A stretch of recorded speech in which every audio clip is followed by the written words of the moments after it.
apartarse de la fe.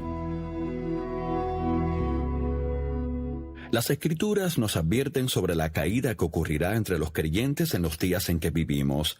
Pablo dice: no permitan que nadie los engañe. Ese día no llegará hasta que los enemigos de Dios se rebelen contra él. Segunda de Tesalonicenses 2:3. Y otra vez predice: pero el Espíritu dice claramente que en los postreros tiempos algunos apostatarán de la fe. Primera de Timoteo 4:1. ¿Por qué?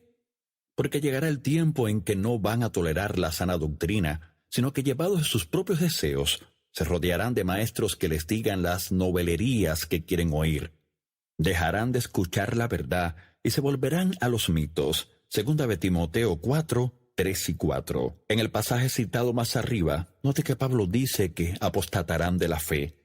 La fe de la que habla no es una fe imaginaria, sino la verdadera fe en Jesucristo. De manera que apostatar de la fe implica que en algún momento estuvieron realmente en ella.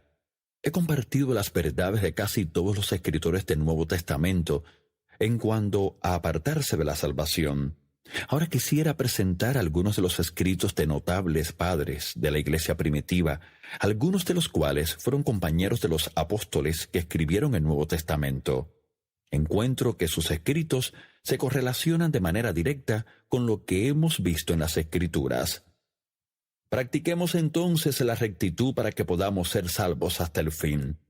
Clemente de Roma. Aun en el caso de quien ha hecho las más grandes buenas obras en su vida, pero al final se echa a correr hacia la maldad, todos sus buenos actos del pasado no le servirán de nada, porque en el punto culminante del drama renunció a su parte. Clemente de Alejandría. Algunos piensan que Dios está obligado a dar hasta al indigno lo que Él ha prometido dar.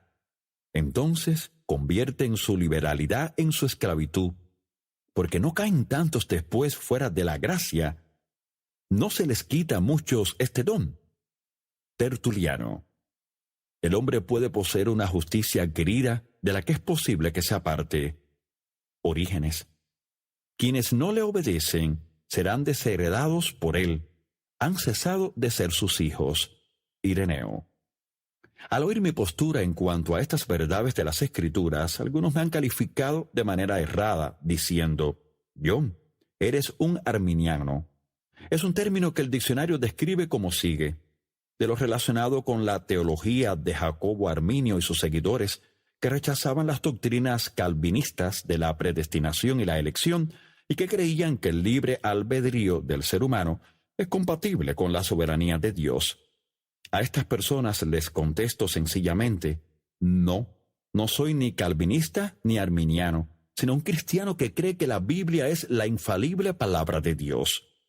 Jacobo Arminio vivió mucho después que los escritores de las Escrituras y que los primeros líderes citados arriba. Así que, ¿llamaríamos arminianos a estos escritores? Claro que no, porque vivieron y escribieron antes de que naciera Arminio. Lo que estoy escribiendo aquí no es una idea, un concepto o creencia personal, sino la verdad. Y Dios dejó bien en claro su mensaje de advertencia para quienes creemos. Hemos de ser cuidadosos de no dejarnos llevar por las escuelas de pensamiento, sino mantenernos abiertos al contexto de las Escrituras inspiradas por el Espíritu Santo, porque toda Escritura está inspirada por Dios y es útil para enseñar y reprender, para corregir y educar en una vida de rectitud, para que el hombre de Dios esté capacitado y completamente preparado para hacer toda clase de bien. Segunda de Timoteo 3:16 y 17. Es interesante observar que quienes eran falsos líderes, a quienes Jesús reprendió con severidad, eran los que se congregaban en torno a las escuelas de pensamiento y enseñaban estas cosas.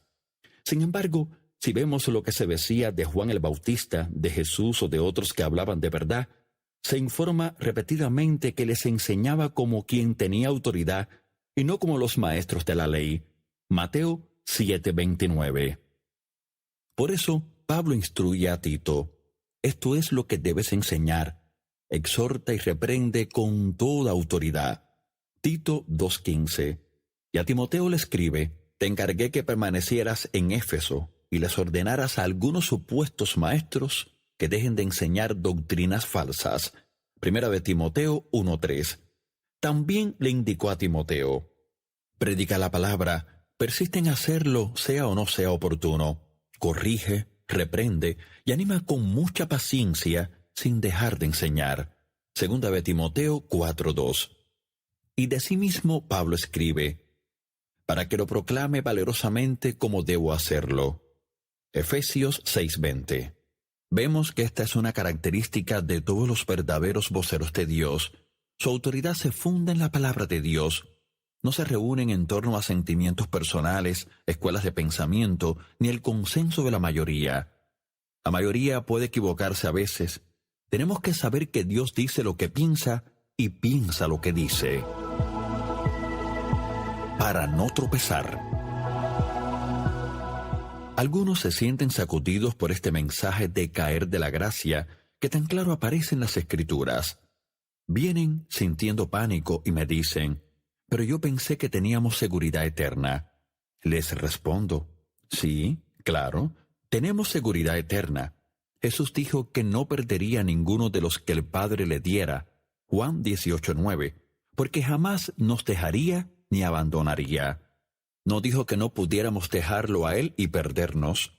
Lo habitual es que mi interlocutor del momento me mire perplejo. Entonces yo digo: si realmente amas a Jesucristo, ¿por qué querrías apartarte? Nunca lo negarás si le amas de veras. Si amamos a Dios, no nos costará nada guardar sus mandamientos. Si servir a Dios es una obligación, usted ha entrado en una relación legalista y le será difícil guardar sus mandamientos. No hemos de servir a Dios para ganar su aprobación. Tenemos que servirle porque estamos enamorados de Él. Judas nos dice cómo mantener vivo y fresco ese amor, aun cuando haya mala levadura en la iglesia. Dice: conservaos en el amor de Dios, esperando la misericordia de nuestro Señor Jesucristo para vida eterna. Judas 1:21. Hemos de esperar por el Señor a cada momento del día. ¿Recuerdas que el siervo que cayó era el que no anticipaba el regreso de su Señor? Hemos de anhelar a Dios, buscándole continuamente para que Él se revele de manera más grande, porque todo aquel que tiene esta esperanza en Él se purifica a sí mismo, así como Él es puro. Primera de Juan 3:3. Cuando usted busca a Dios y la comunión con su espíritu, jamás querrá apartarse. Así que no hay nada que pueda hacerle tropezar. En el final del libro de Judas aparece una de mis promesas favoritas de la Biblia. A quienes se mantienen en el amor de Dios buscando al Jesús que se revela, les dice: y aquel que es poderoso para guardaros sin caída y presentaros sin mancha delante de su gloria con gran alegría, al único y sabio Dios, nuestro Salvador, sea gloria y majestad, imperio y potencia, ahora y por todos los siglos. Amén. Judas 24:25. Este es mi deseo y mi sincera oración por usted.